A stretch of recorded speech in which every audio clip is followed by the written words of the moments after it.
Welcome to HDTV. You're now rocking with your boy. Now, Shaq had a list, and Twitter's going crazy, and the media's going crazy, of the 4 most unguardable players in history. He had, of course, Michael Jordan. He had, of course, himself. Now, this is and then he had Kobe Bryant. I don't know why people are surprised Kobe's up there. Kobe was unguardable. I don't get, it's just you guys hate Kobe Bryant. Even after death, you guys still hate. And then he had Steph Curry.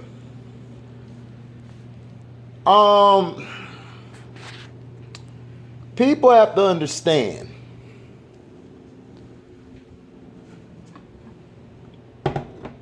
Shaq is still upset, which he has a right to be. He's still upset that he wasn't chosen by Jenny Buss as a top.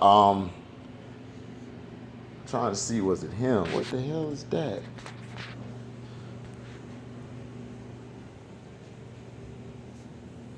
Oh, my bad. Damn fly in here. Gotta kill it. But yeah. He's basically upset because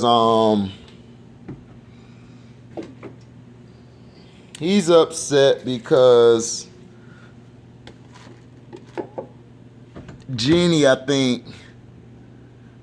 left him off of the list. So is Jerry West.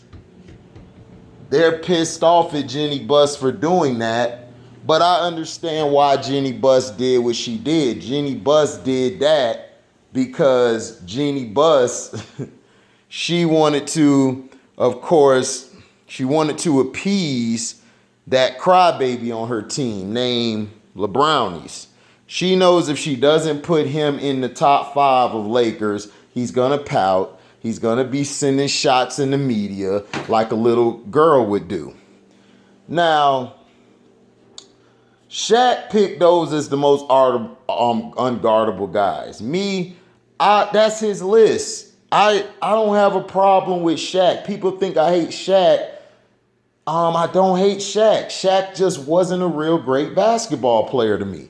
He was a great talent.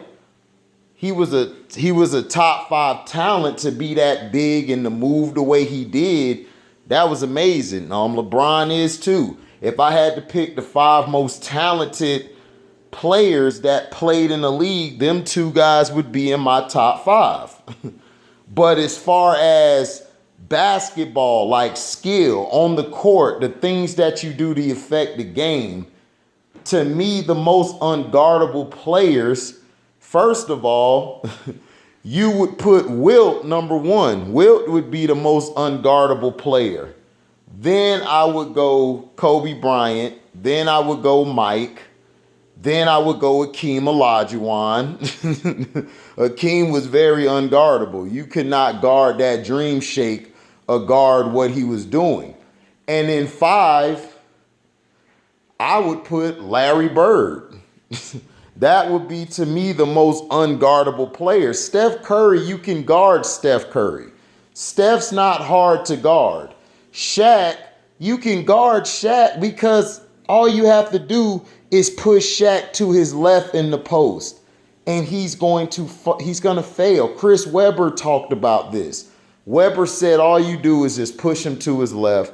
He's going to do that ugly hook shot. He didn't say ugly. I said it. And he's going to brick. Now, people want to get pissed off at it. I'm like, well, look. LeBron James is not unguardable. He is very guardable. The thing is, they don't call fouls on him when he pushes guys over. He runs guys over. The reason that these dumb fans of his love him is because he's a phony. And not only is he a phony, he's allowed to push off and run people over. He's a football player playing basketball. That's how Shaq played. Shaq was a football player playing basketball. Him and LeBron are the same. They're 2 big guys who are allowed to use their physicality and their strength to knock guys over. But if you notice LeBron going against bigger forwards or bigger guys his size, he's very inept at scoring on them, because you know why? They're just as strong as him and they have a strong core. Your core, which a lot of people who work out, determines how strong you are. You know, if you work out, you want to work on your core more than you want to lifting weights all day and stuff. I got things in my eye. But his list is those guys, and I understand why he put those guys. In this era, yes, Steph Curry is very unguardable. It's like I got a video uploading after the live last night. Me and C-Pen was on there, and then shout out to the new guy on there, Eugene. And also shout out to Chris Cervantes for donating to the page. Like I told him, it's whatever you want to donate. If you want to donate $1, you could donate $1, guys. I mean, I don't care if you donate $50 or $100 or you donate $1. That's $1 more than I had yesterday.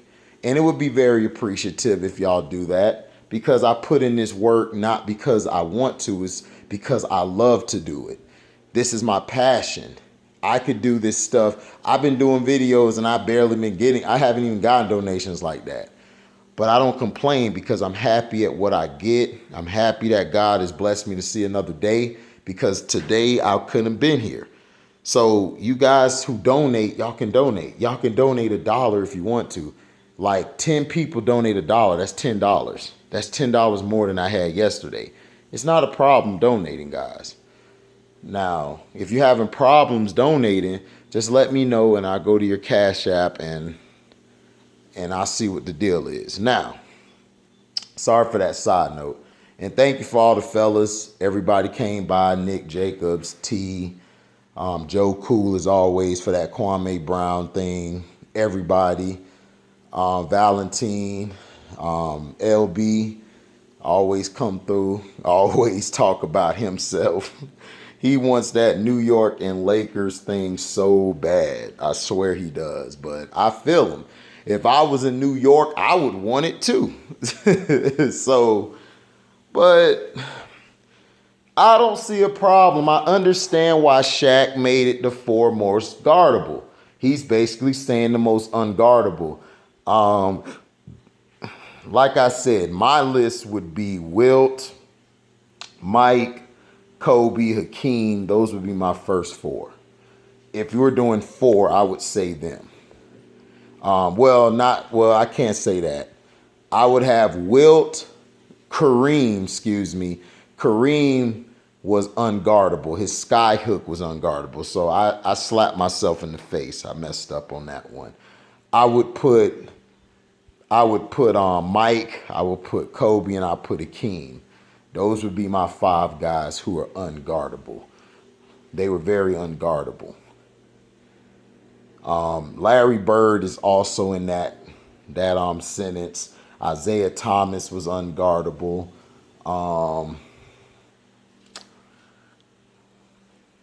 Allen Iverson definitely was unguardable.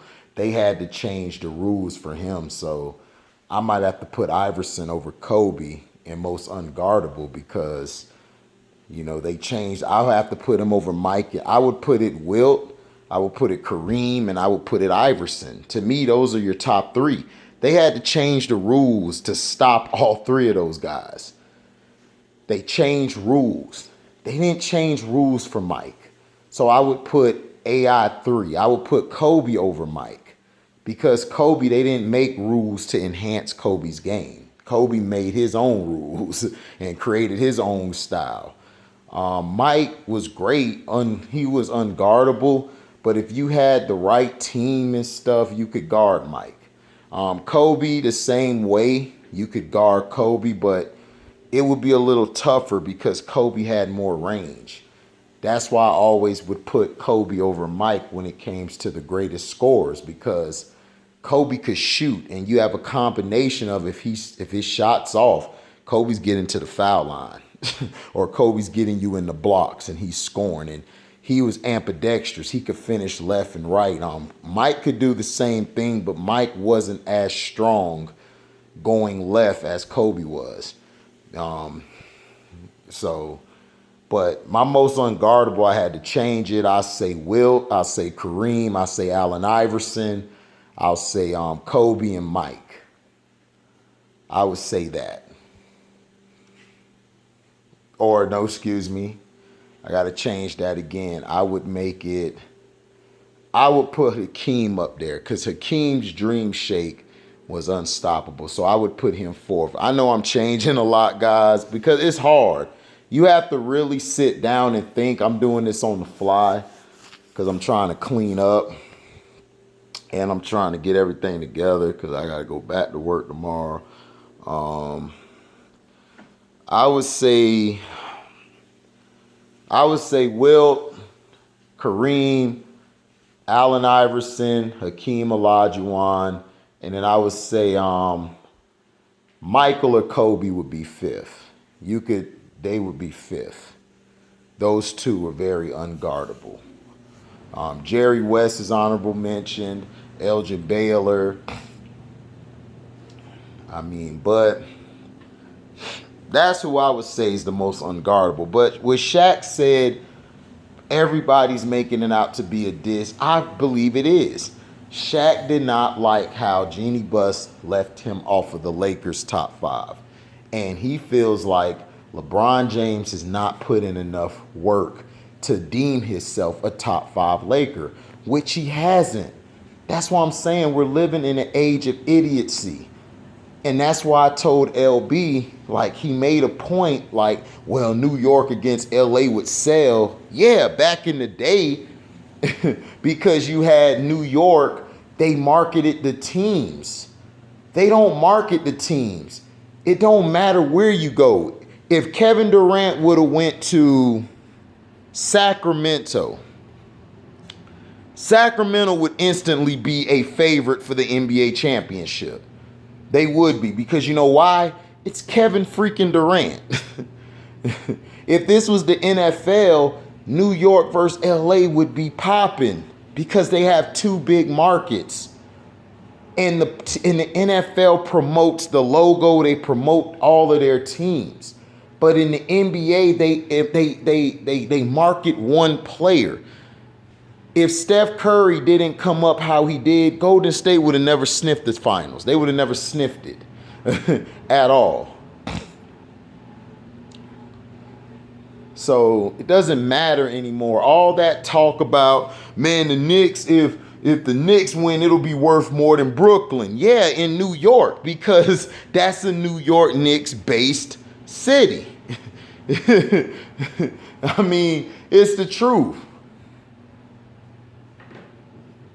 In Florida, people would give Miami, if Orlando won a championship, which they're never going to win one, but if they won a championship, people in Florida would go out of their mind because it's in Disney. Now, Miami wins one. Miami just wins one. Nobody really loves the Heat like that in Florida, but Miami. It's majority of people who in Florida love Orlando because of the Penny and Shaq days and the star power behind the pinstripes and things like that. In Florida, that's what it is. Now in football, Tampa area, there's people in Tampa who hate the Bucks, but when they go to the Super Bowl, they'll support because it's for the city. But a lot of us in the Tampa area do not like the Bucks because of what they have done to black coaches and how racist the owners are. But we still root for them because they're the home team. My dad is a Cowboys fan. So I rep the Cowboys, I rep the Bucks, and I rep the Dolphins because my goddad is a Dolphins fan. And the Jaguars, I rep that too because my mom and sister are from there. But a majority of us in Florida, we gravitate towards like basically who's winning it. But in Florida is mainly a college state. It's not really a professional state. Your guys are Florida State, Miami, and the Gators. Those three guys run the state. No matter how good UCF has been or USF has been, they've been dominating lately. Those three teams, if they are on point and they win a lot of big games, those three teams will get more publicity in Florida more than the NFL teams. And it's the facts. Now, I know I went off track. I go off track a lot. So... But Shaq, there's nothing wrong with what Shaq said. That's who Shaq has as his list. And if that's his list, man, that's that man's list. You guys have got to stop getting mad because somebody gives you their list. Shaq played with Kobe. Shaq knows how great Kobe was. He knows. That's why Shaq gets upset when you guys put LeBron prematurely over Kobe. And Spurs fans are really ticked off because y'all put LeBron over Tim Duncan. And it's like, dude, he hasn't done nothing. His performances have never equated to what Kobe and Duncan have done. Kobe and Duncan have had way more memorable championship games than him. So it's like you guys don't understand the context of a lot of things being said. You know, I don't like Michael Jordan, but Michael Jordan was a way more superior player than LeBron. That's why this dude, Universe Galaxy or whatever, I look at him and say, dog, I know Michael Jordan had the game fixed for him, but Michael Jordan still was legit. Michael Jordan still would bust your ass on that court. I mean, it's just facts. You know, you trying to say LeBron is over him. It's like, dude, LeBron can't hold a torch to Michael Jordan or anybody. LeBron James is a top 80 player, and I've told you guys this. And I'm going to stick by it. Whether you like it or not, I have facts to back up why he's a top 80 player. In the big games, if you look at his first finals when he played with the Cavs, he got shut down. So he's not hard to guard. Kobe Bryant was still going off. Even though in the Pistons he shot a lot, had a low percentage, he still was getting to his spots. He was just missing those shots. And then the defense, how the Pistons play, they really flustered Kobe. So that built Kobe up to be better. And then he played against Boston. They lost the first time because Kevin Garnett was a load down low. Then you would bring in Kendrick. Then you would bring in Big Baby. You would bring in different guys to play in that middle. Then you had, I think they had Leon Poe. Leon Poe, people don't talk about how intricate he was off that bench. That Celtics team was stacked. And for Kobe to at least get to 6 games, that was a miracle because they should have been out in 5 games. But his will got him to 6. And then the next time they played, they were finna lose that game 7. Doc didn't even sub nobody out. But everybody had a bad shooting night that night. Paul Pierce, all of them. Kobe's defense was intricate because he shut Ray Allen down. Ray Allen was killing them and they shut him down. And then people forget that game 6, Kobe's the reason why they got to a game 7. Because Kendrick Perkins was killing Andrew Bynum and Gasol. If Kendrick Perkins would not have gotten hurt, it would have been over in game 6 because they could not stop Kendrick Perkins from getting the rebounds. They couldn't. It was the craziest thing I've ever seen. So to me, Shaq has Michael, Kobe, himself, Kobe, and Steph Curry to me is the most unguardable. I disagree. I would have put Wilt, Kareem, Allen Iverson, and I would put Michael. That's who were like the 4 to me most unguardable players, and Kobe would be number 5. No, hold on. I had Akeem. Excuse me. I would have Akeem. Excuse me. It's Wilt, Kareem, Allen Iverson, Hakeem Olajuwon. Those are the 4 most unguardable guys that ever played the game. Honorable mention, you can put Michael Jordan and Kobe. You could put them 1 or 2 on the list. But I'm going with guys who were very unguardable. They changed the rules for Wilt, Kareem, and Allen Iverson to stop them. So to me, that counts as most unguardable. And then Akeem Olajuwon's Dream Shake is mimicked today, and I have to give it to him over Kobe and Mike. Thank you for listening. We're out. Deezy!